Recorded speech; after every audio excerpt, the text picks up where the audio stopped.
Welcome to Aesthetically Speaking with Felicia Lisa Middleton.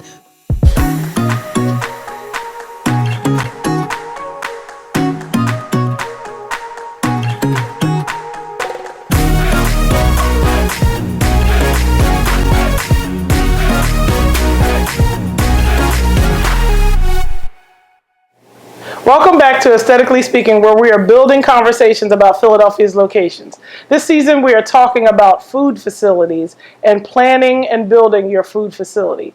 Today, our topic is what to expect when your tasty space is inspected.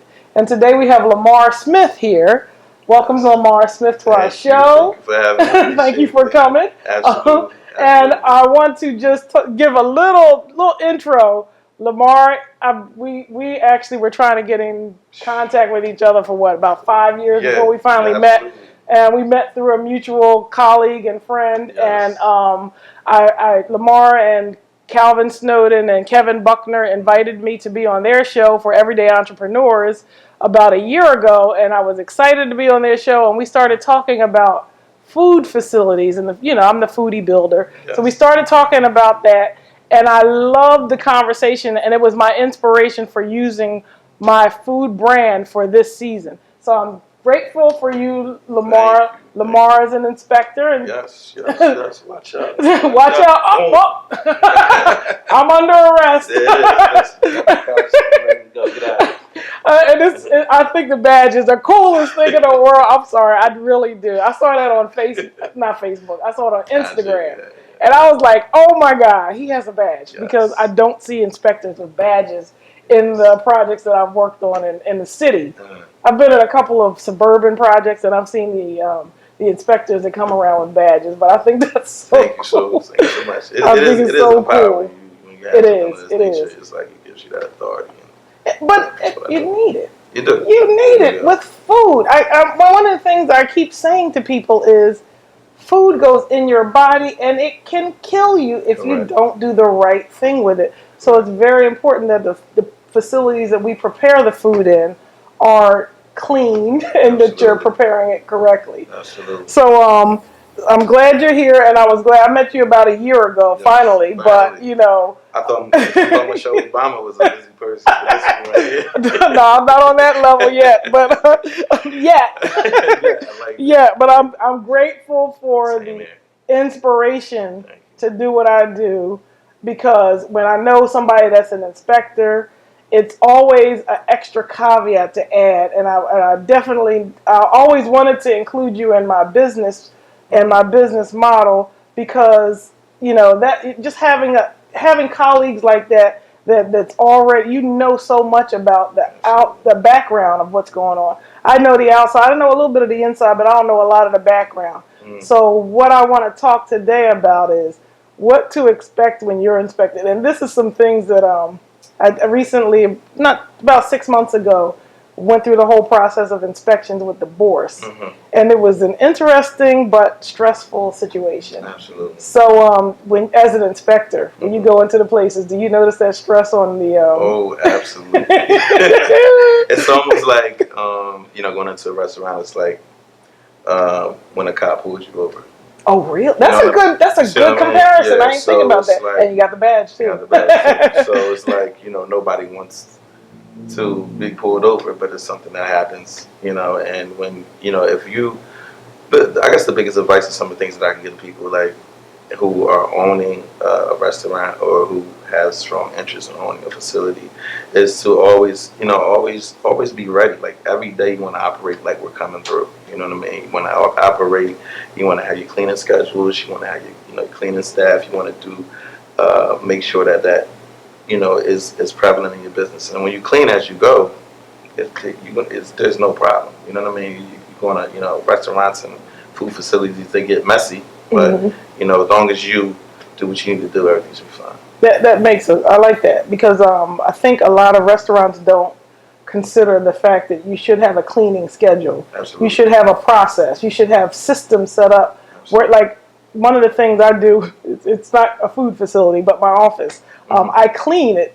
Sometimes I come in and I clean everything before I start working, because to me it gives me clarity of mind. It does. But when you're dealing with food, it should always be a clean environment. It's just common sense. Absolutely. And when you think about the fact that you could literally kill somebody with what you do in a facility that's not clean, that's not meeting standards, and there's reasons why they have safety standards. Correct. I mean, now, one of the things I wanted to ask you is, are you always in inspector mode? I am. It's second nature, and I just want to, kind of pinpoint on the point you just made about the fact of having a clean facility and the fact that people can get ill. About 33 to 35,000 people on average per year die of some kind of foodborne illness. Wow, That's a lot. That's a lot of people. That's a lot of people. Even if it's one person, it's enough. Absolutely. But that's a lot of people. Absolutely, and that's just domestically. So, domestically speaking, and those numbers tweet up and down. That still doesn't cover the amount of people who actually, who had some kind of foodborne illness, that are reported and some are not reported. Exactly. I mean? So, exactly. Some people don't even know it's connected to the food. Absolutely. I mean, you look at this time of year when it's summertime, right? So let's say you and I go out. Say, let's go out and grab something to eat. And let's say even, before we go out to a movie or something of that nature. And so we might have leftovers. And we might have these leftovers stashed in my car. It's 90 degrees. You take your leftovers home. I take them home. And then we put them inside the refrigerator. Now we're planning with time, temperatures, the whole nature. And then we try to heat up in the morning. Boom. And then we're stuck like that. So, a lot of people don't think about a lot of people don't think about that. I didn't even think about that. Yeah. And I was looking at on Facebook, there was a page that I'm on, and one of the survey questions was, do you leave pizza out all night? And I was shocked and amazed at how many people was like, everybody leaves their pizza out all night. Who leaves pizza out all night? Right. But everybody, there was so many people, it was a higher number of people that didn't think it was a big deal to leave pizza out all night. And that's a food with a milk base to it. And that's something that, just like what you just said, your house is, it might not necessarily be hot, but it might be above the temperature that food should be sitting at for 8 hours while you're asleep. Absolutely. And then you wake up, you eat it, you get sick, then you miss a day of work. Mm-hmm. And this is money people miss. They get sick, they might have a low immune system already, right. And it can affect a lot. There's so many different levels to what a poorly kept space can lead to. And even with the initial inspection, because I've seen restaurants, they don't build everything the way it's supposed to build it, so there's issues that can go into, I'm sure you know about this. They don't like 90-degree corners. Oh, yeah. They want you to make sure they don't want vermin to be able to get into the restaurant. So if you have gaps, I've walked through a couple of spaces where I told the people you have to fill some caulk in that gap because the inspectors want to catch that. Absolutely. And then they don't like that stuff. And so there's so many different things, so many different levels. It's not just cleaning, it's your equipment, faulty equipment. Yes, indeed. The equipment is definitely big and it's huge. Even to the point where if you go to a facility, everything is supposed to be on. So if you have like a refrigeration unit or somebody I've gone into a lot of places where they have like a refrigeration unit, they may not be using or it's an old piece of equipment. Where you just mentioned that, there may be some debris there and that can attract vermin if it's just sitting around. Mm-hmm. So a lot of people have to understand that, the importance of even having equipment that's unused equipment, and it is a violation on the inspection. I didn't know that. Absolutely. See, this is the kind of stuff I need to know. Now, let me ask you this. I was in a restaurant. I won't name the name. They had something that the preparer uses in a beverage refrigerator that customers can go into and grab. And really? So the preparer used this liquid for the foods that they served. And the customers can actually go into that same refrigerator because it was a beverage refrigerator. It wasn't a refrigerator behind the counter. And they can grab, sodas or whatever out of it. Yeah. Talk to us about that kind of stuff. In that particular situation, that definitely be written up as a violation because there's access to the public. And if there's, even though it is a quote beverage cooler, but if there's something that can be prepared or something that has to be monitored by employees and managers, it shouldn't be accessed. And you don't know what a customer might do to that. People just do all kinds of crazy. Not at all. And another thing I saw, because I'm always I'm trying to be like you. I'm trying to be like you. I was in a restaurant the other day, and just because I know this from speccing equipment, the health department does not like you to bring your home freezer or your home refrigerator. 2 freezers and a refrigerator. All of them were residential. Wow. I didn't want that. In a restaurant. In a restaurant, wow. Yeah. Out in the open. Oh, wow. Where you could see it. Yeah. I was shocked. Well, you know what? That goes along with education. You know what I mean? And that's, I know you do a wonderful job of doing that. And that's one of my keys when I go to inspect is educating the business owner or the manager about, everything from A to Z and Z to A when it comes to a facility and an operating facility. So having, these particular parameters, like you said, having residential equipment, well, it's not built for commercial because of the, the constantly in and out of the particular units, I was just thinking about that, and having to recover that temperature back. Absolutely. And I think a lot of people don't understand that. And like you said, education. One of the reasons why I wanted you on here was because I've had clients that we're talking about opening a restaurant. They did not work in a commercial kitchen, so they don't understand the difference between equipment and appliances. Mm-hmm. And there's a reason why we call it equipment. It's equipment. It's heavy duty. Correct. And it's on a totally different level than what you have in your residential house. And that's why it's so much more expensive. Mm-hmm. But it's there's a purpose behind it. Absolutely. And I try to explain it to them, but I'm sometimes it's good to have somebody else that you've been there, you're experienced, you're educated on why this is necessary. Just a question for you: how did you get into this field? What made you go into the direction of being an inspector? I'm gonna answer that, but I didn't answer your first question. Okay, about inspector mode. Am I in inspector mode all the time? And it is,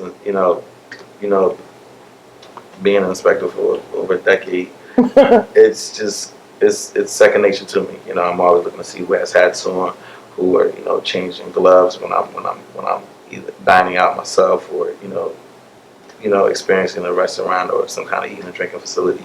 So it's just second nature to me. So I'm always looking around, looking in the back seat to see, what if they had any boxes of food on the floor, what are they using around the grill, like everything. It does come second nature to me. So that is a great question. And to answer your question, how I got involved in being an inspector, I graduated from Westchester about 12 years ago. And I was a public health major, minor in health sciences. So I didn't think that, I didn't know kind of like what direction I was going to go as far as personally and career-wise initially. And I knew I always had an entrepreneurial spirit, but I knew I always enjoyed health.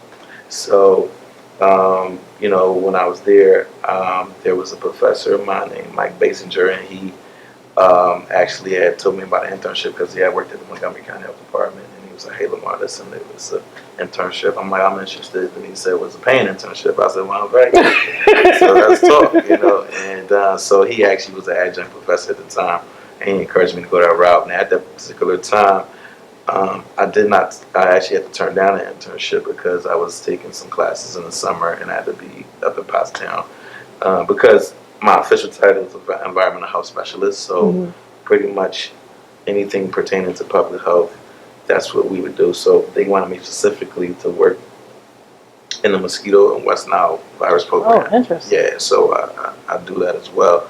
And we also have an aspect where we inspect public pools as well. Yeah. That is, this is off topic, but it's so funny that you said public pools. I just saw something that said 3 ounces per person of urine in public pools. I just saw that.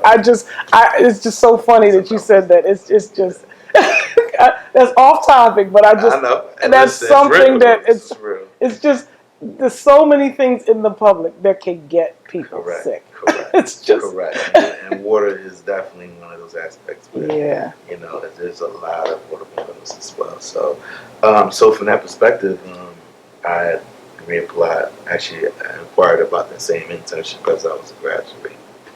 And they were like, "Listen, we have full-time positions." So I asked Mr. Basinger again, I said, "Can I use you as a reference?" They were like, "Yeah." So shout out my information. Put in a nice, nice presentation. I had in like a folder, and I got a call. And I was in the career center, and they're like, "Hey, listen, we'd like to interview you." And so from that particular time on, that's when I became an inspector, and it's funny because prior to, I mean, the only if I had been in a restaurant previously, I've never seen one. To my knowledge. So, and the only other knowledge that I have in it was actually, do you remember the movie Deliverance from Eva? Yes, yes. So I saw Gabrielle in it. That's why I asked you, like, what you do? I said, you see Deliverance from Eva? Like, yeah, I said, that's what I do. So, I go around taking, in public places, and whether they are small businesses or multi-million-dollar corporations. So it's it's a vast, variety of inspections that you do, and different, businesses have different issues, of course, and but that's what makes it, the field what it is. It makes it very interesting. It makes it, and they're looking to you, to you and myself, and saying, hey, listen, how can I, not only become successful, but broaden my success, by following the rules. And what I do, I'm not an inspector that just comes in and say this wrong, this wrong, this wrong. Like, I explain to you. And that's a good thing, because Yeah, people need to understand why. Because you don't want to become the enemy. You don't want people to look at you, like you said, police officer stopping you. One of the first things they always ask you is, you know what you did wrong. Exactly. Even though 9 times out of 10, I know what I did wrong. Right. But yeah. So I like the fact that you're saying educate people, because they need to, and I think it's so important to stress to people. Oh my God, you can hurt somebody. Yes. You can hurt somebody. Absolutely. I was watching a show recently, and the person was dating somebody that was an inspector, and he would make them leave restaurants when he saw what was going on. Do you do that? You ever make somebody leave a restaurant? Be like, I'm not eating here. That's a great question. I do get that question from a lot of my friends. And, obviously places, since I work in the county, so it's like places in Philadelphia that I may, go out to. I don't know. I just kind of go in there if I don't have prior knowledge of what's going on. Obviously, if a place has a reputation for not doing well, then I might be like, let's not go there. But listen, I get my food, say my grace. I ain't worried. That's true. I'm worried about it like that. Yeah. Now you own a restaurant. Well, not a restaurant, ice cream parlor. Yes. So I'm sure you are, you're on top of. You probably drive your employees crazy. I do. I do. Probably drive employees, but that's a good thing. It's a great thing. It's always a good thing. What's going on, and that's a fun business, but it can get very messy. I mean, dealing with splatter, syrups, and different things of that nature, especially when it's in high intense. With walk-ins and delivery, so it can get crazy, but it's fine. It's something that I've been there, and it's good stuff there. I've been there. Now tell everybody where your restaurant is located. Yes. So Dreams Ice Cream Factory at Glenside is located at 33 East Glenside Avenue, Glenside, PA. We're right in the heart. They've been voted one of the best ice cream shops in the last 3-4 years in the county. And I can attest to that. Thank you so much. And I'm very proud of that. I'm very proud of my staff, very proud of the community. And that's what we're about. Like I said, I'm a people person, whether the inspector hat is on or not. And that's where I thrive. I thrive around people and thrive around success and being the best. So. Now give me just to wrap everything up, give me some, not me, but it's better to give our audience some tips on what to prepare themselves for when they're planning their restaurant. People that might have restaurants right now, just a few tips on what the inspector might be looking for and why. I'm so glad that you asked me that question, because I'm in the process of creating my own manual. We'll talk about it later. And basically it's how to pass the health inspection every time. So the inspection report that we use now is actually an FDA certified report, so this is all around the country. Awesome. So pretty much what I would just say, like I said earlier, I have a cleaning schedule. Always check your temperatures of each refrigeration unit. I would say every 4 hours, because you just don't know. It could be going on in the midst of being in operation. So you always carry your logs. I will always, always check the temperatures of your food, rather than when they're coming out the oven, or if you're doing a cooling down process, do the proper cooling down process, before you stick it back in the refrigerator. Because sometimes a lot of people make that mistake of taking an item that they got from the oven and they put it right in their walk-in cooler, and it's like that brings the whole unit down. I heard about that. Yes. That you're never supposed to put something hot directly in something cold. Nah. See, these kind of tips are good, and I definitely want to talk to you about that, Manuel. Thank you so much for being here.